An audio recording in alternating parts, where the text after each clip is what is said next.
Ladies, how would you like to spend the weekend with 250 other female grapplers? Well, guess what? You can do just that. Check out rollmodelswanted.com. That's ROLL modelswanted.com and use code CHOKE50 for $50 off your 2026 Role Model Women's Only Grappling Camp in Indianapolis, Indiana, running July 10th through 12th, 2026, put on by our friend AJ Klingerman and the crew over there.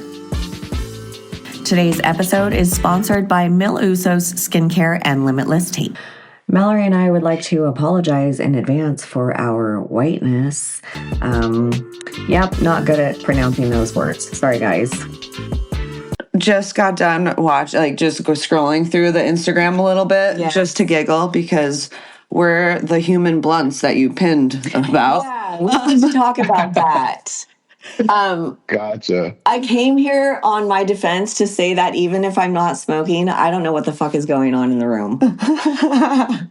You're not alone. Like, I swear, there's that running joke where like everyone claps and forgets what the heck we're talking about. Yeah. Or they compare the clap to like what is it called, the nebulizer or whatever from Men in Black. Okay. Like it's something that's like universal. I just like to poke the bear, and so I'm like, I have so many people in 10th Planet who smoke, and it's just a little bit funnier to kind of poke them and point at them and be like, well, it's mainly you guys, but it's really everyone. Yeah. No, it's so fun. Like your page is just hilarious, and I feel like so seen by so many of the things that you post. Very seen. It's just nice. Very relatable. So we love your page. So we're pumped to talk to you. Welcome to Chokeholds and Chill, everybody. Today we are chatting with Chris Vazquez. If you are looking for him on Instagram, you can find him at Burro_BJJ. Carrying on, Mallory. Yes. So welcome. Where did the nickname Burro come from? So there's a little bit of there's just different parts of my life that go into that name, which is why it was so perfect when I finally came up with it. But it really all started with, I just like the idea of trolling, like troll jiu-jitsu, which I think the number one person that we can look at is kind of like Craig Jones. And I'm not even talking about him as a troll, with his social media, like his rolling, his jiu-jitsu. Yes. It's just, if you watch his videos, he just does the most out of this world. You could tell he annoys people. And so I, in my very, limited knowledge of jiu-jitsu, I'm like, I kind of want to do that too. And so one move that I really like, it kind of became something I just throw in whenever I can, is the donkey guard, which, it's the reverse close guard. You're pretty much, butt to, I wouldn't say butt to butt, but you're facing each other's butts when you end up in that position. And I saw a video of someone doing it, and it was a heavyweight. It was actually Nicky Rod. And I'm like, oh, it's entirely possible for a heavyweight to do this. And so I threw it in during a roll. It worked out, and I'm just like, oh, let me work it into my game. And from then on, it just became something I did all the time.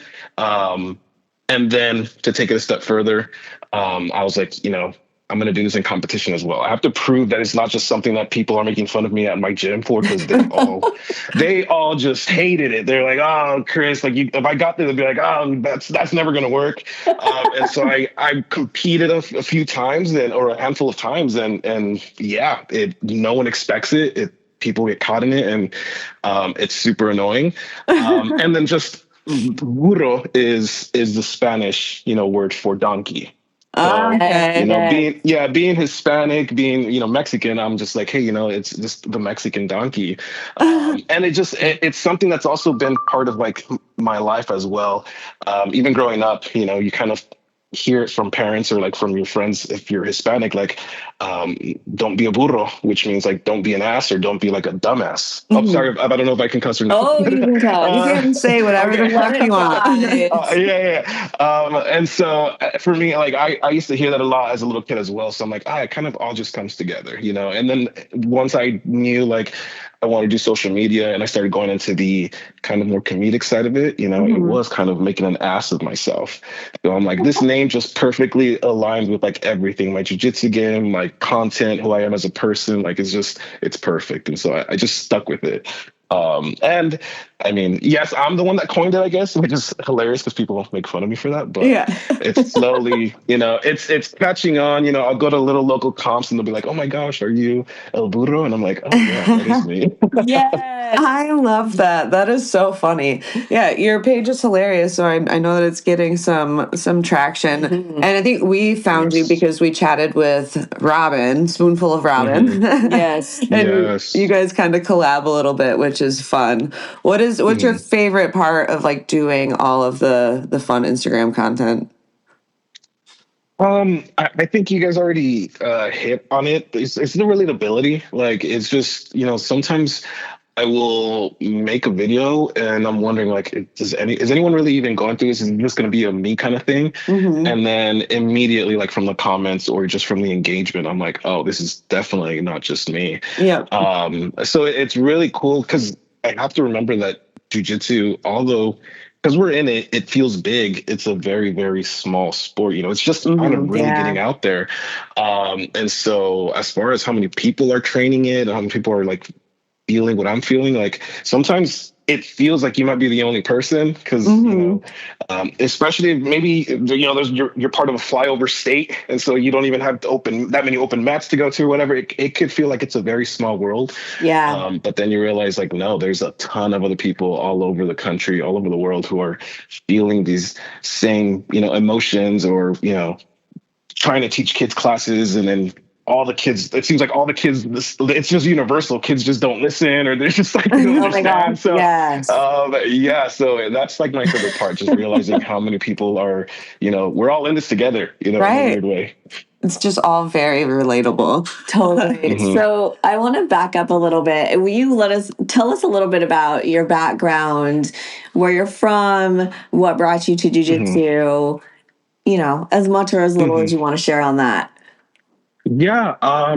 As far as like my jiu-jitsu journey, it started just, I believe it's like 3 years ago, 2023.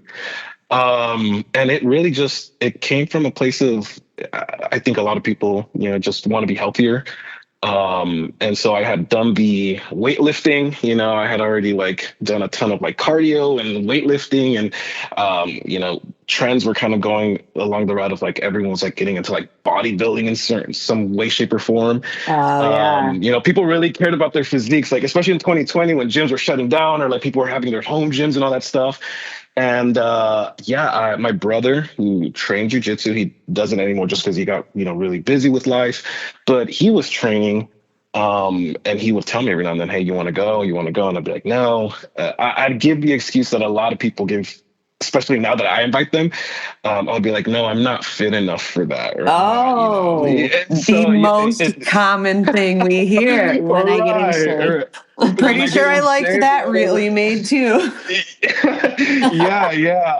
Which is so funny because I think back and I'm like, my gosh, I was that guy, But yeah, it took a while for me to really take the plunge, and I was basically just around the gym. So I would be nearby where my brother would train, and his coach, who's not my coach, would just be like, "Hey, Chris, we're waiting for you. When are you going to join? When are you going to join?"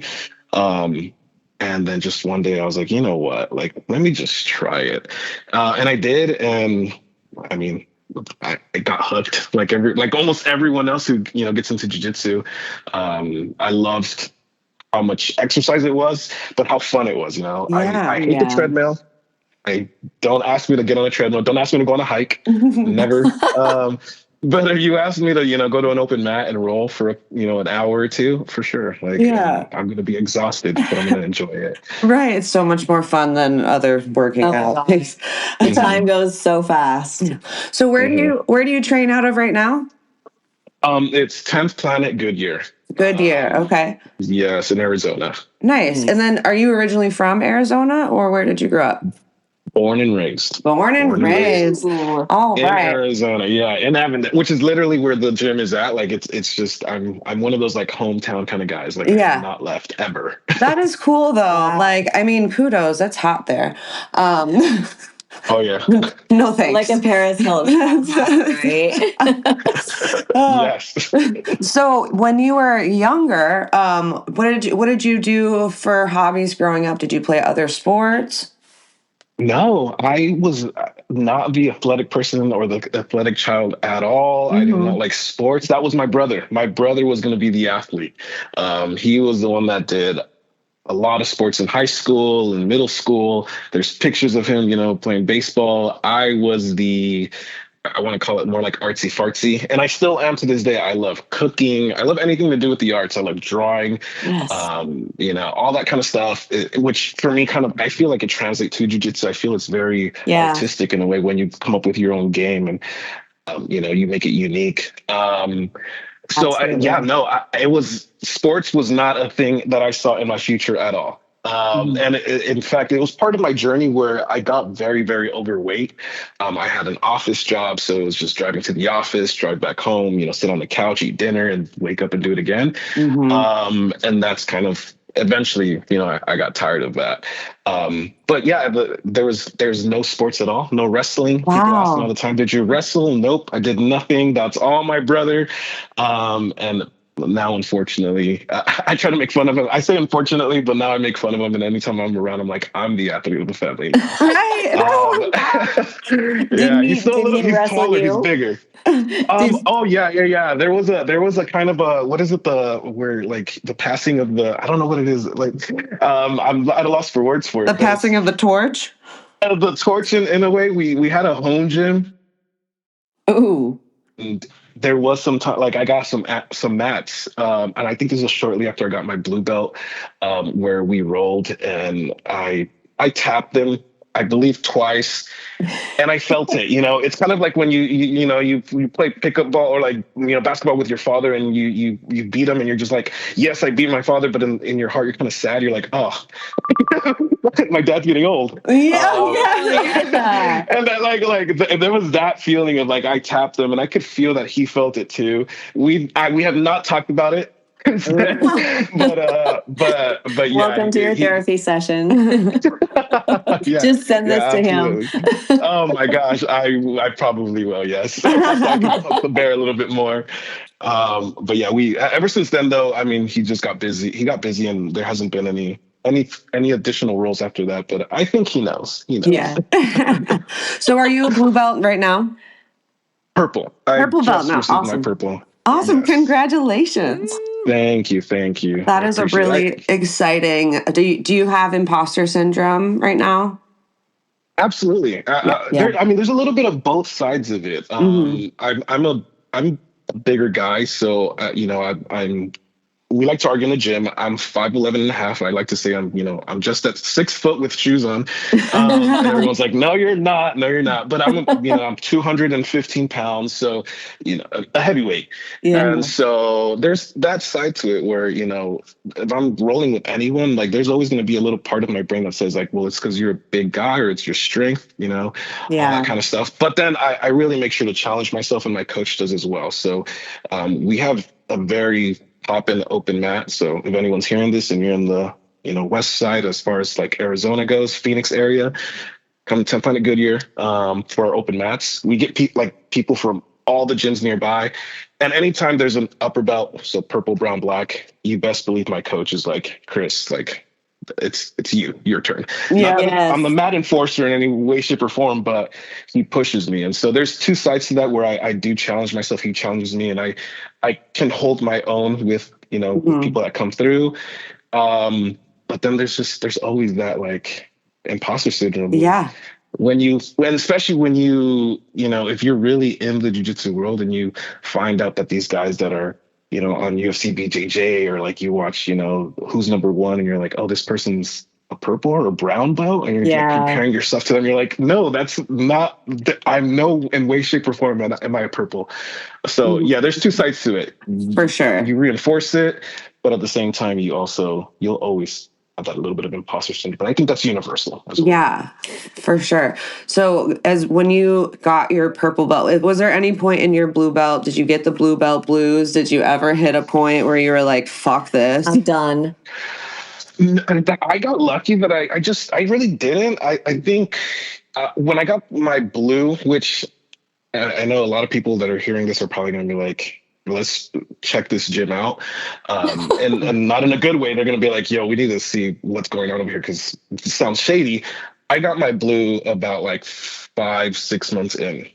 I think what helped out was the fact that I had a bigger brother who, even though I didn't do jujitsu, we would still wrestle when I was coming up as a little kid, and so there I did have this like strength or kind of knowledge of how to like handle myself, and I went into it kind of knowing, hey, I'm gonna get beat up, and with the right mindset, I basically learned to really hold my own and survive for the first few months, and I think that really helped speed the process to blue. Yeah. And so when I got my blue so early, I really had to prove to myself that I was a blue. So at that point, I did have the imposter syndrome. Oh, yeah. And I think that pushed me to keep on. So that's when I competed. My first competition did not go well, which it usually doesn't for anyone.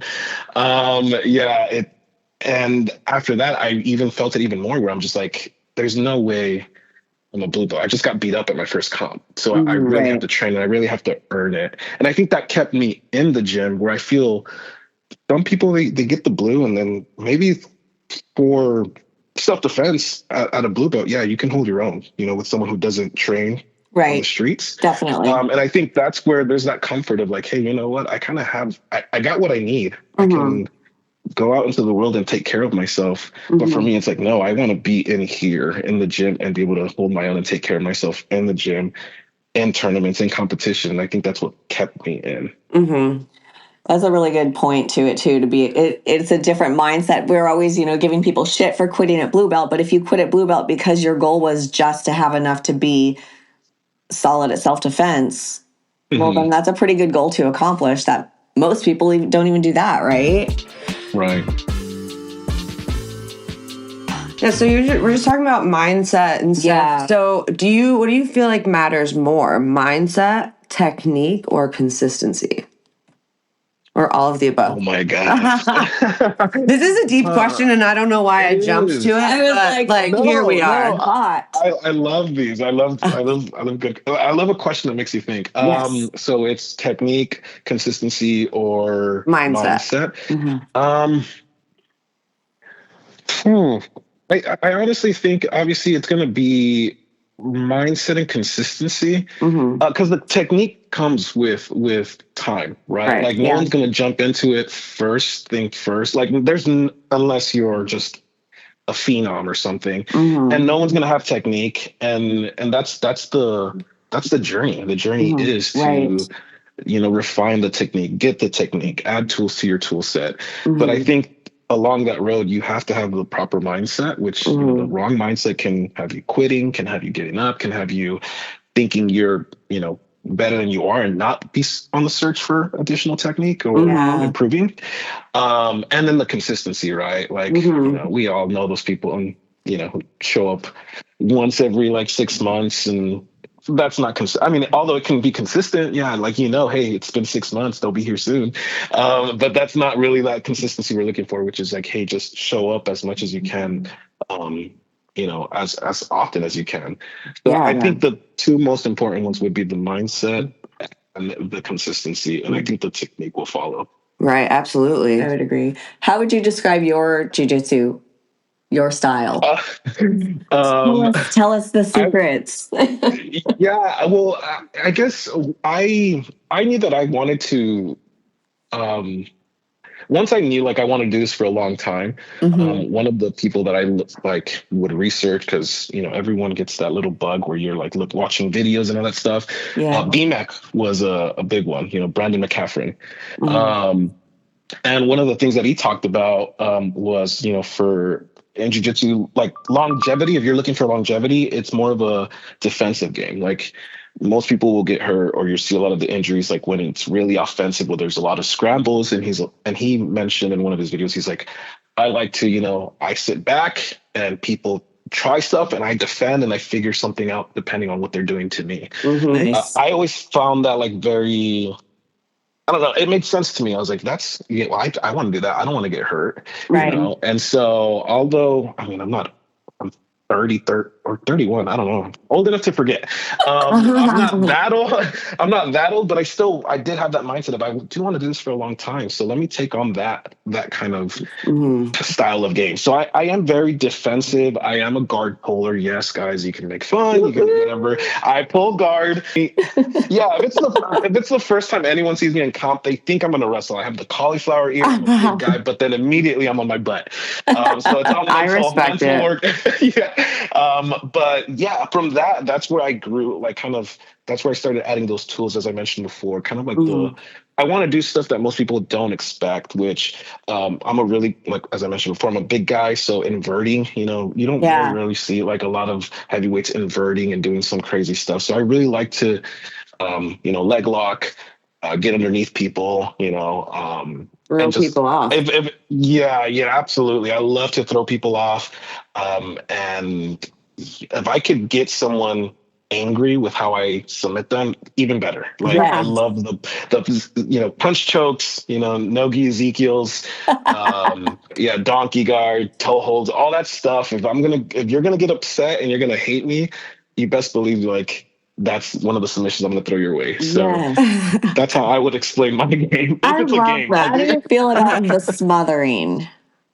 Oh, I love it. Honestly, we Okay. have cameras at the gym, and I was gonna make like this kind of like compilation of me just smothering and the mothers milking people for Mother's Day.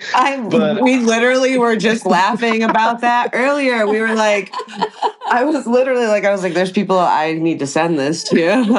Yes. But I felt too bad for all the people that would have been in the video. So that's one of the things I don't want to do. That's so respectful of you. That's really, really overly kind, if you ask me. I would have done the video. But that's because I'm a woman, so I can get away with being a little bit more diabolical than the guys can. Right. Especially if it's against a man. Oh, yeah, absolutely. So a quick rewind. I just want to say that I will never judge or make fun of you for being a guard puller, because I'm also a fucking guard puller and I don't give a shit. Yeah. That's where I want to fucking play from. So that's where I'm going to be. Yes. Bottom all day, baby. Hell yeah.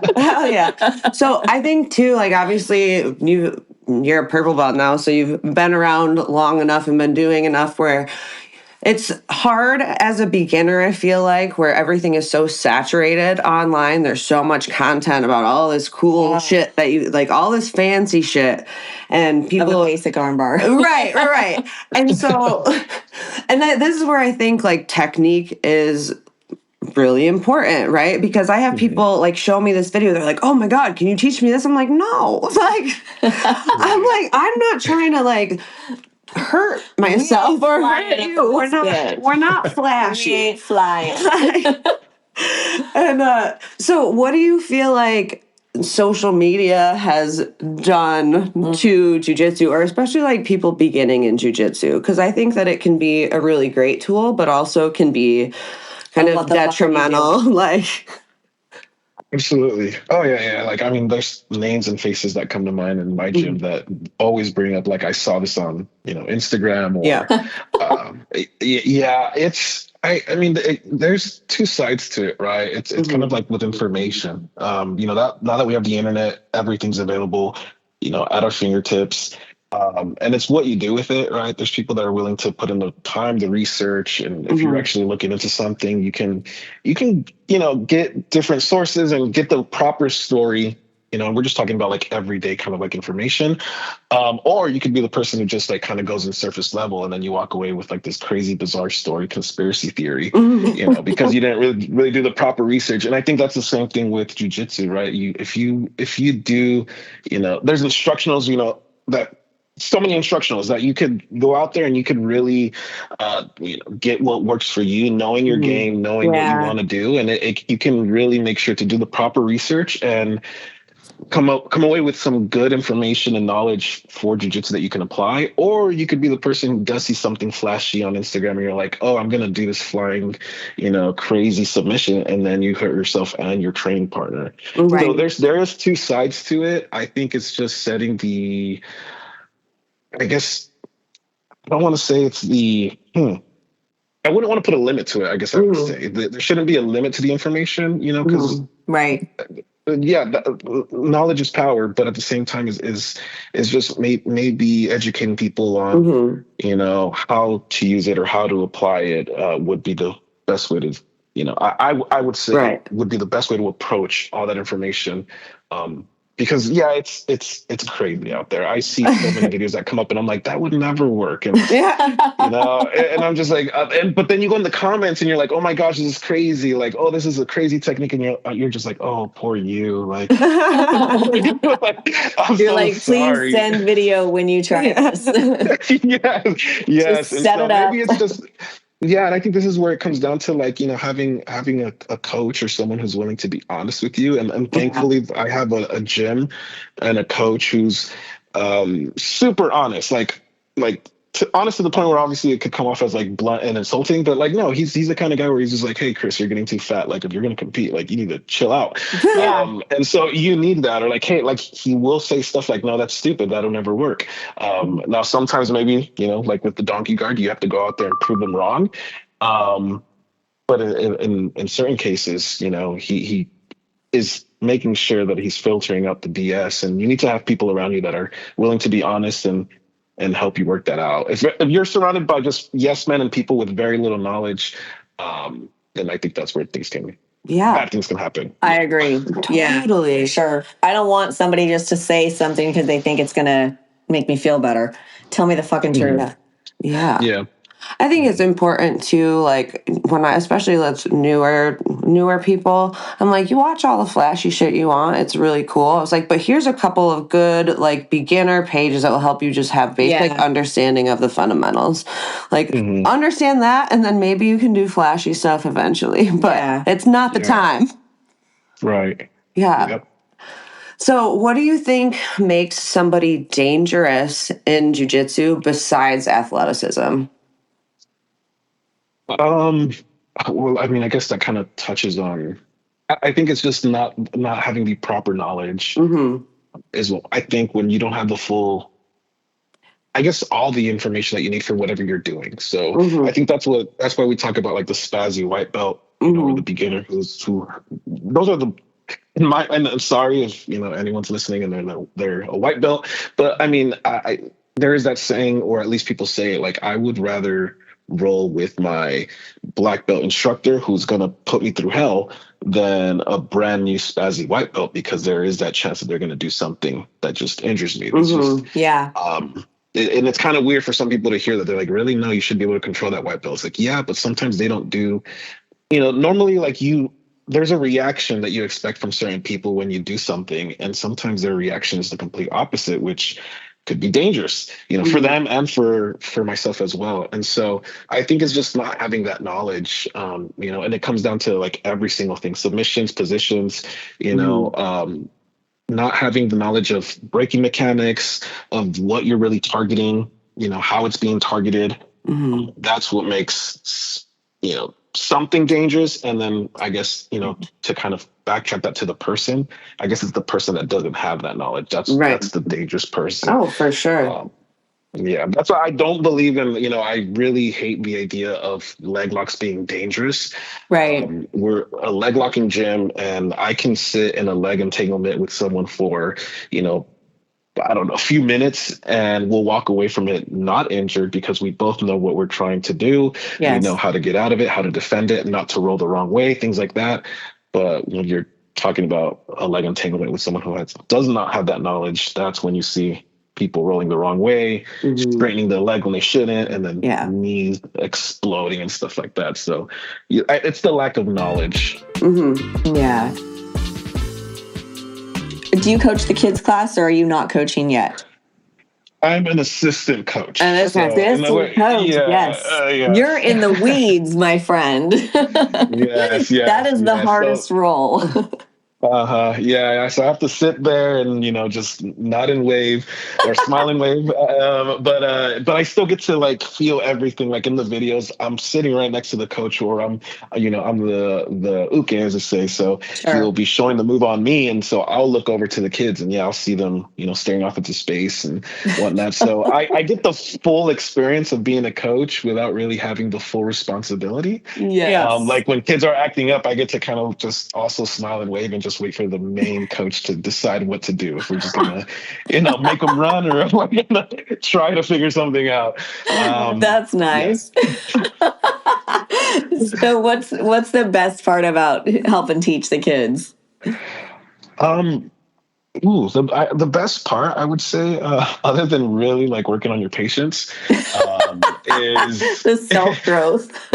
yeah, I would say is there's this knowledge that you get from having to break something down to teach it to someone else Yeah. that I also I feel it helped expedite my promotion from blue to purple. And not that it's not that I was there and I got it as a favor because, hey, you're here coaching. It's that I was having to explain it to 5, 6, 7 year olds. For sure. And when you have to break it down like to that level, you best believe it's going to be hard for me to forget, Right. when I'm applying an arm bar, it's really, really simple for me to remember to, pinch my knees, curl my heels, all that stuff, because I've told kids to do it a million times, because you need to tell them to do it a million times so they will remember.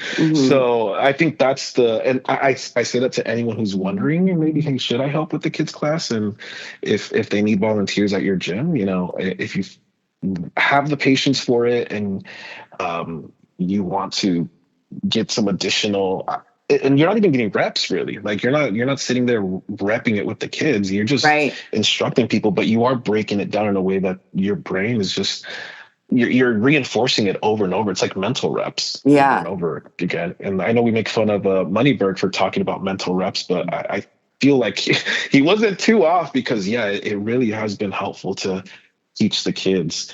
And then sometimes I'll see them make a mistake that I'm just like, oh wait, I've done that too. And so I get both sides of it. Like, I'm like, oh, I shouldn't be doing that, because obviously like it's not working, and I'm watching them as they're rolling, and then I'm seeing them do the proper stuff, and I'm instructing them to do it as well. So I would say that's the biggest benefit that I've received from it. Yeah. I feel like we've heard from many people that it's like, if you can teach kids, then you can coach anybody. And I personally, I don't teach the kids. It's, the time schedule doesn't work with my work schedule. I'm just going to go ahead and say that. But no, I don't want to. But I teach the adults fundamentals, and it really is like, when I started teaching, I probably stopped training as much because I was teaching more, but it still elevated and changed my game a ton, because you are doing those mental reps and you are forced to troubleshoot when you are asked, like, well, what about this? And you're like, oh, well, I didn't think of it that way, So I love the way that coaching does make you grow in the sport, even if you're not getting as many reps physically. So what was fun, I think, with kids, well, and with adults too, is that you see like growth in the sport, and then like growth as humans. So like with kids, I know, like, sometimes you see people kids in their first class, and they're all over the place. And then maybe a couple months later, they're like retaining things and like actually participating the way that they should. Yes. And like, that's really fun, I would imagine. Yeah. So absolutely. Would you say like that's one of your favorite things about coaching kids, is like seeing them grow outside of the sport as well? It's really hard to, and I'll be perfectly honest. I kind of have like that line of like, hey, when I'm coaching kids and, kids class, and yes, I'll be here. But I have my own children. Yeah. So, Okay. I like seeing my kids grow, because my kids also did jujitsu. My daughter did it starting at 5, and then my son followed right behind her as well. My daughter's 11, turning 12, and my son is 9. So they've been doing it for a few years, and seeing them go from, getting tossed around to like, being able to, my daughter, in a way, she's able to like, beat up kids who come in that are bigger than her. And so that's kind of exciting and it's cool. But as far as like other people's kids, it's gonna sound horrible, and I hope no one takes their kids to our classes hears this. But I always say, like, I love my kids, and that's just all I have to say. And I will outline the word "my." All caps, multiple underlines. Respect. Yeah. I am on that train. I love the respect kids. Hashtag love the kids of the kids class, but that's it. No, I'm glad that you mentioned that because I did not know that you had kids, and obviously, like being a parent that does jujitsu, that has kids in jujitsu, like how fun. That's so awesome. I do not have kids, so I don't get to watch like personal relationships. Like, but She doesn't even love her own kids. Yeah. But like, I feel like, yeah, as a parent, like we've talked to other parents who are like, jujitsu has given my kids so much. Like, you see their confidence change, you see their body awareness, just like the way they carry themselves. So that's really cool that your kids are growing up in jujitsu. Yes, I love that. It's beneficial, and yeah, like you mentioned, confidence, their health, self-defense, all of that stuff. So yeah, it's great, and I'm even more of an advocate, and for anyone who has daughters as well, just because I mean, jujitsu it comes from a place of, hey, this has gotten to the ground. What can I do to defend myself here? And just in the day and age that we live in now, like I just want to know that my daughter could, if someone were to try anything crazy with her, it might be the worst day of their life because they decided to pick on the wrong person. And so that's something that it's not a rule, but it kind of is an unwritten rule in this household that like you kind of gotta train jiu-jitsu, and not to compete. Like, I'm not gonna force you to go out there and compete. It's nerve-wracking. I get it, stressful, but at least just to know how to defend yourself and take care of yourself. I think that's one of the best gifts that you can give your kids, especially your daughters, is like having that confidence and that knowledge that like you can defend your own body and like you are in control of your space. Yeah. So kudos, Dad. We love that. I also think like having boys train, my son trained when he was a little bit younger, and I wish he would have kept doing it. But I think the same thing happens with boys is they also get the confidence. They don't need to be out there scrapping to hold their place in the world. They don't need to prove anything. Like, they already know they can handle themselves and most everybody else in the room. Yeah, sorry. I was going to hit off of that because I even just have an experience with that specifically with my son, where he was getting picked on at school, and he told me this, so I have to take it with a grain of salt. But he's like, yeah, there was this kid, he was picking on me, and I just told him, like, hey, you don't know what I could do to you. Like, and I'm just like, oh, dude, that, like, first of all, that sounds so cool. He's like writing the next Matrix. Right, exactly. But also, like, to have that awareness and like him knowing and being confident in himself enough to say, like, man, I could do something in this position, and also the self-control to not do it as well. I think for me, like, that, he didn't realize it, but in my mind, I was like, that's such a big thing. Like, he doesn't realize what he did and what he said, but it just shows so much. You got to be proud with that one. Yeah, that makes me so happy. That's such a parenting win. Yeah. Oh yeah. So what are some of your pet peeves in the gym with the kids? We'll start with the kids. With the kids kids? Oh my gosh. With the kids. You don't have to name names, but no. I also understand their kids too. Like, I have to, the coach and myself, like, we have to remind ourselves, like, dude, they're kids. It's a 5-year-old, it's a 6-year-old. Like, they're gonna do these kinds of things. So there's not really many pet peeves outside of, like, the kid who maybe just, and this maybe starts from home. It's like the kid that talks back. That's, for me, it's like the biggest one. Like, if you're not listening, if you get distracted, it happens. It happens to me. I get distracted. I'm thinking about what I'm going to eat for dinner, during class or things like that. But if someone gets your attention and, like, just says, like, hey, like, don't do that, or, like, just the talking back, like, I wasn't doing that, or, and then there's also been other kids who have come by, and when I was a blue belt, there was kids who would flex their belts because they came from other gyms, and I'm just like on me, like, or they'd be like, "How long have you been doing jiu-jitsu?" I'm like, "Oh yeah, I've been doing it for like 2 years." They're like, "Well, I've been doing it for 4." So I think I know what I'm talking about. Like, I was like, "Oh my gosh, like, what's going on here?" So I think that for me is just the like that gets under my skin, but I have to like check myself. Like it's still a kid, and it's something that also I would say starts from home. I'm pretty sure they talk to me like that, like but yeah, it's outside of that, everything else I try to let slide at least a couple times. Yeah. I feel like that's probably why I don't teach kids too, is like I don't think parents would like me telling their kid to shut the fuck up.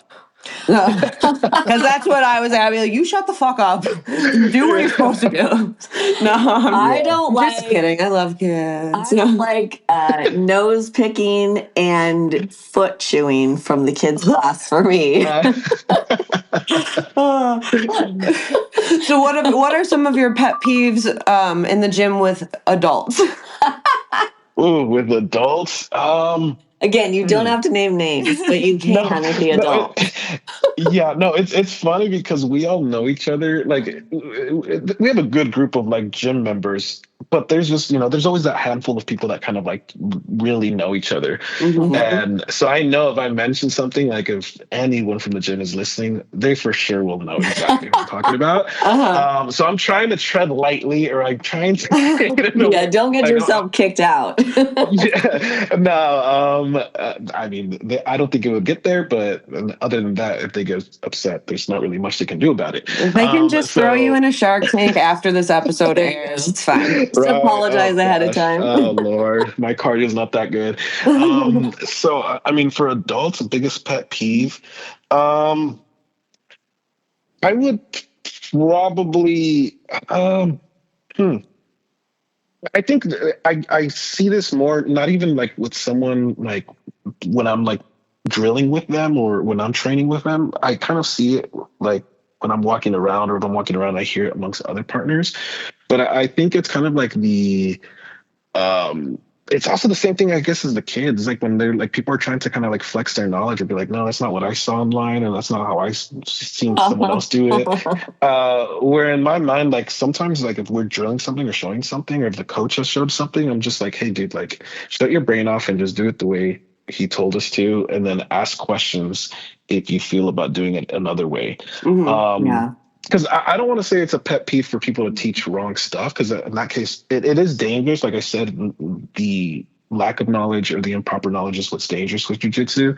But sometimes just people don't know what they don't know. So when you teach some things, like and I'll use the example of someone teaches someone to roll the wrong way during like a heel hook.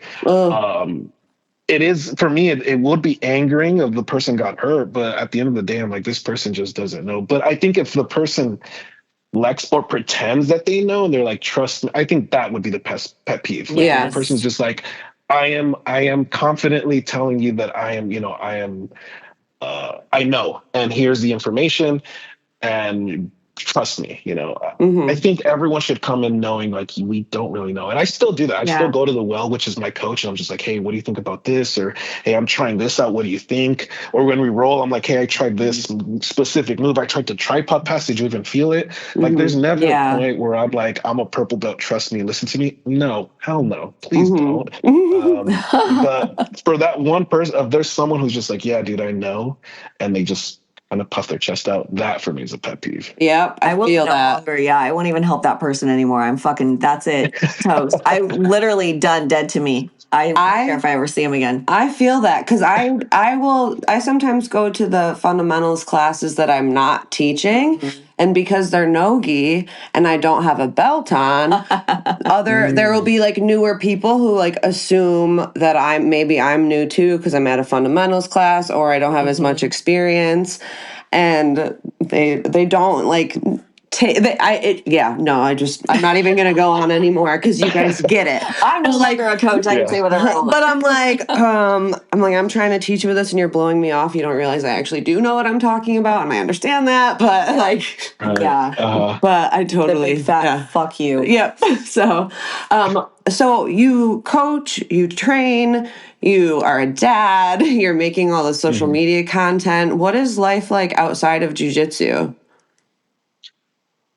My wife would say there is no life outside of jiu-jitsu, which is crazy. I really, and especially recently, I kind of understood what you mentioned about getting, or I'm sorry, someone mentioned coaching a little bit more and then kind of taking a step back from Yeah. training. Yeah.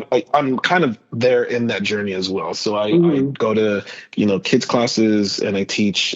There's 2 kids classes back to back that I go to, and that's twice a week. Actually, I should say, yeah, twice a week, and then on Saturday there's 3 classes back to back. 3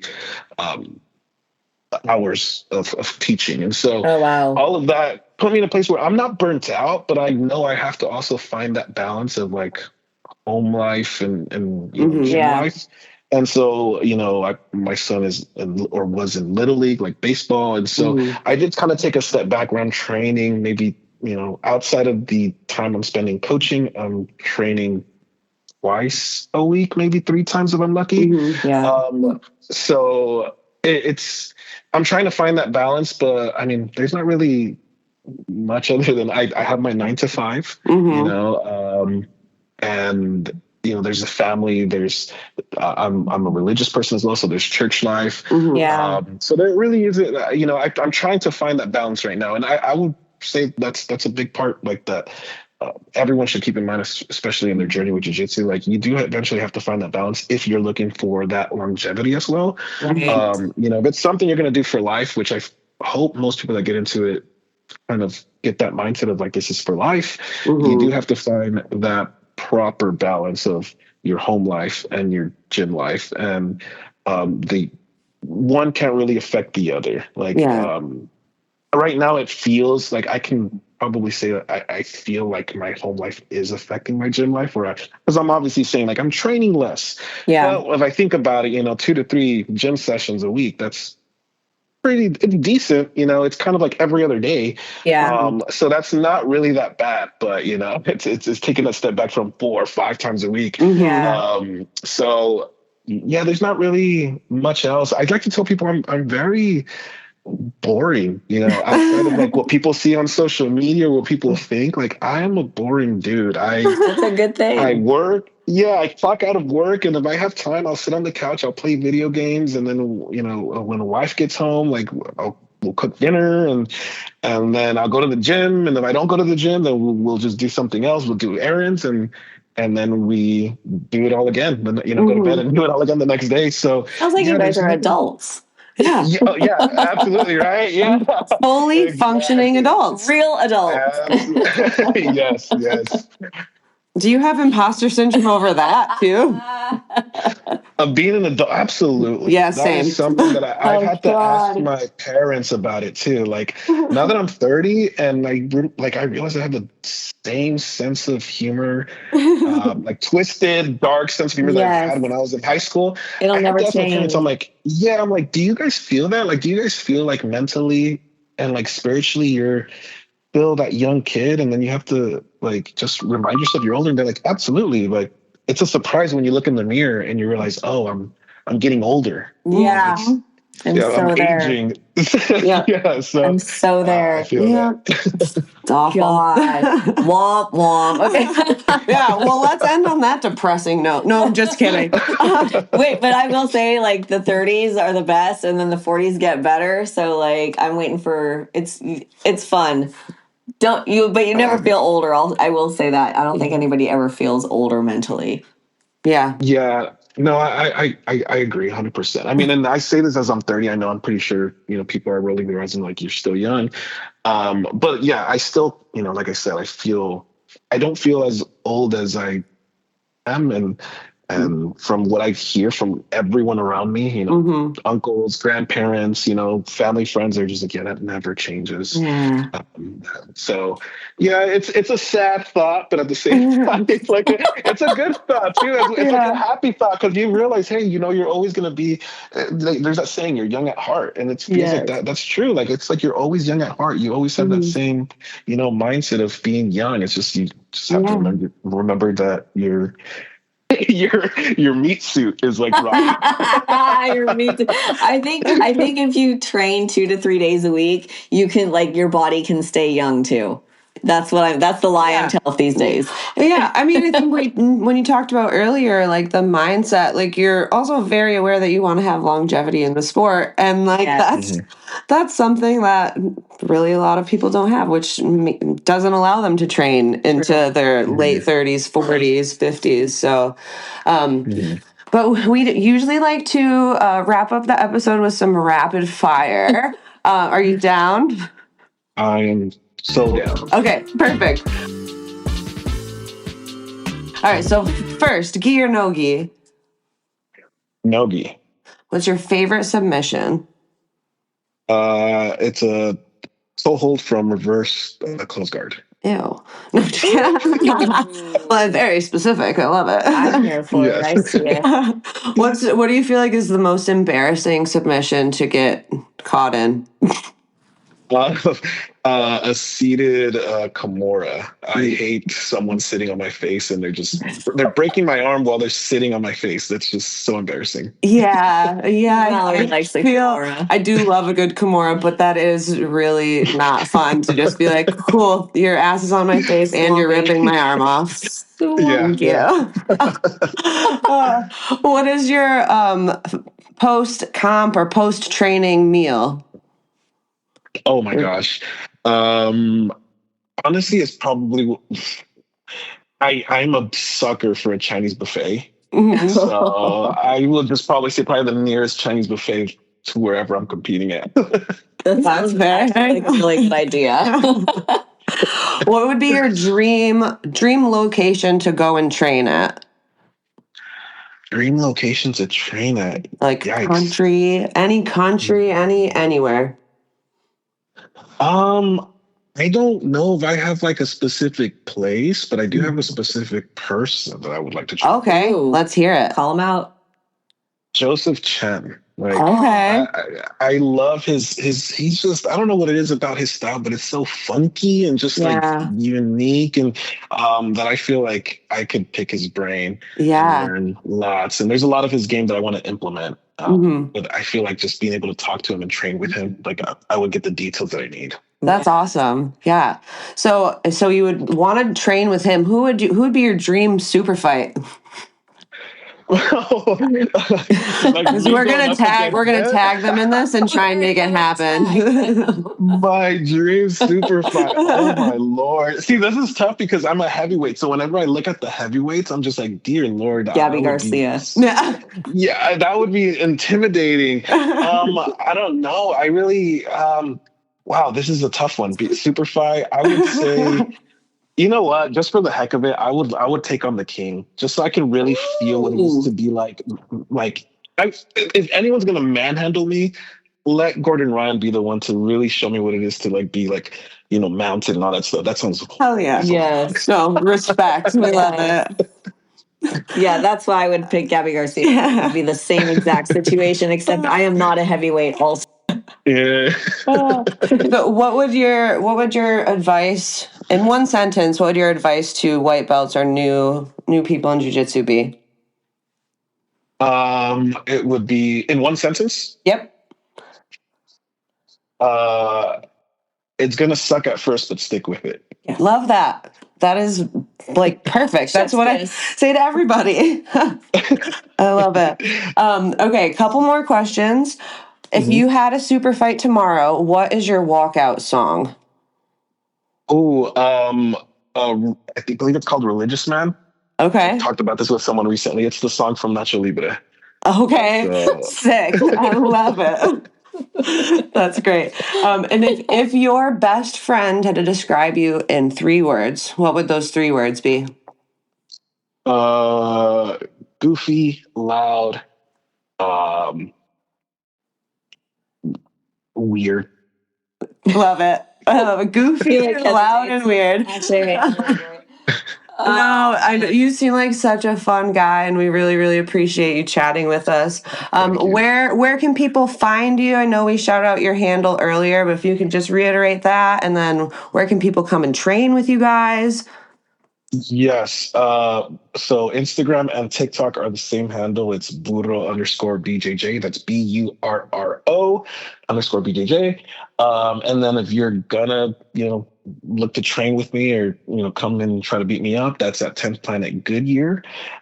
So if you're in Arizona on the west side of Phoenix, you can just look us up and you will find me there posted up every Sunday for sure. So that's our open mat. Awesome. Sweet. Awesome. We love it. We really appreciate you giving your time to us. And wow, thank you for having me. Yeah, we will continue to follow your journey and laugh with you and at you and all of the things. Yes. Absolutely. Awesome. Thank you so much. Well, all right. Appreciate the time, and maybe we'll talk another time in the future. We Let's would love do it. We would love it. Take care, Chris. All right, great. Cheers. Bye. Don't forget to like, subscribe, and share. Check us out on Instagram at chokeholdsandchillpod or shoot us a message at chokeholdsandchillpod@gmail.com.